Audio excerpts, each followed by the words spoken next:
विष पी के भी उन्होंने विष को पचा लिया, तो तुम कम से कम एक बोतल फिनाइल पी के दिखा दो तो तब माने तुमको, क्योंकि तुम तो भगवान शिव का अनुकरण करके उनके जैसा गांजा पीते हो।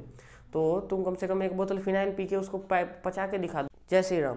आजकल एक ट्रेंड से चल रहा है, आपने भी देखा होगा कि जो छापरी लड़के लड़कियां होती हैं वो भी अपने जो इंस्टाग्राम के प्रोफाइल पे है या फिर बहुत जगहों पर डिस्क्रिप्शन सब में बहुत जगह लिख देते हैं I love Mahakal, about section सब में मेड फॉर महाकाल, माई जान महाकाल, ठीक है, आई लव महादेव, ये सब मतलब बहुत कुछ लिखते रहते हैं। और इसका कारण ये नहीं है कि उनको हमारे सनातन धर्म या भगवान शिव के प्रति बहुत आस्था है, उनको बहुत प्रेम है इससे।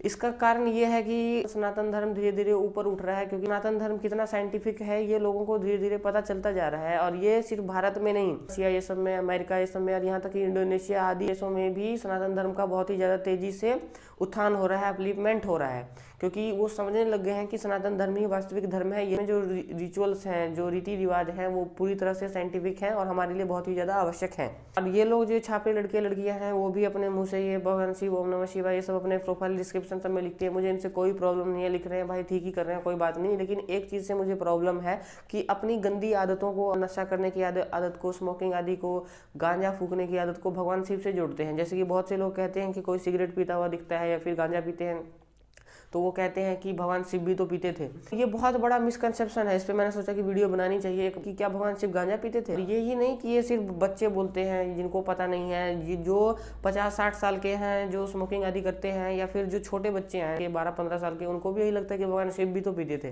तो यही वीडियो इस पर है, और कुछ और भी मैं अपनी तरफ से बताना चाहूँगा आपको। सच में सनातन धर्म का सम्मान करते हैं, भगवान का सम्मान करते हैं, तो आपका आचरण कैसा होना चाहिए, क्योंकि मुँह से बोलने में और अंदर से होने में बहुत फर्क होता है। और भगवान भी उनकी सुनते हैं जो अंदर से सही होते हैं, बाहर से बोलने से कोई फर्क नहीं पड़ता। भगवान शिव गांजा पीते थे तो बिल्कुल नहीं। अगर जैसा कि हमारे स्क्रिप्चर्स में, हमारे शास्त्रों में लिखा है कि भगवान शिव कैलाश पर्वत पर रहते थे, वहीं रहकर वो ध्यान करते थे। तो एक बात बताइए, कैलाश पर्वत बहुत ठंडी जगह है और ये गांजा पत्तियां उत्पन्न करने के लिए वहाँ की जलवायु सम होनी चाहिए और वहाँ का जो मैदान है वो बिल्कुल प्लेन सरफेस होना चाहिए, जबकि पहाड़ियों में ऊबड़ खाबड़ जमीन होती है, तो वहाँ पर इसकी खेती नहीं हो सकती है, सख्त होती है, उपजाऊ नहीं होती है, वहाँ पर पेड़ पौधे नहीं उगाए जा सकते हैं। तो सबसे पहली बात तो वहाँ गांजा उत्पन्न की नहीं जा सकती थी। मैंने एक लड़के को जब ये बताया कि वहाँ तो गांजा उत्पन्न हो ही नहीं सकता था, तो उसने कहा कि क्यों, वो तो भगवान थे, वो माया कर सकते थे, जादू कर सकते थे, तो वो गांजा उत्पन्न करने लगे। तो मैं क्या उनके पास और कोई काम नहीं है कि वो मतलब अपनी माया का प्रयोग करेंगे गांजा उत्पन्न करने के लिए। मान लो कि भगवान शिव गांजा पीते भी थे, तो उन्होंने जब समुद्र मंथन हुआ था तो उसमें से जो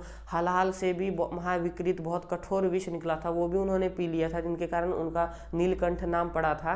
जो उन्होंने गले में ही विष को रोक लिया था, तो उन्हें विष पी के भी उन्होंने विष को पचा लिया। तो तुम कम से कम एक बोतल फिनाइल पी के दिखा दो तो तब माने तुमको, क्योंकि तुम तो भगवान शिव का अनुकरण करके उनके जैसा गांजा पीते हो।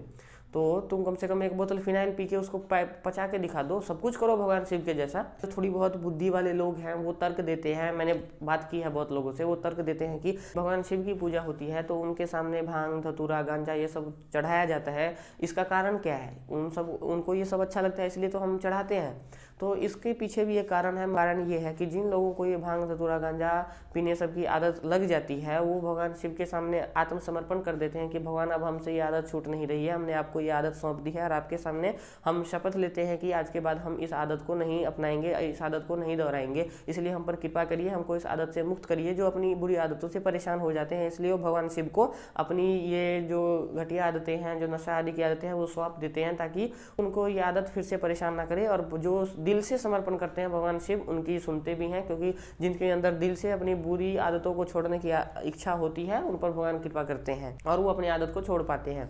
आपको भी इन सब चीज़ों की जानकारी होनी चाहिए ताकि आपको कोई मूर्ख ना बना के चला जाए।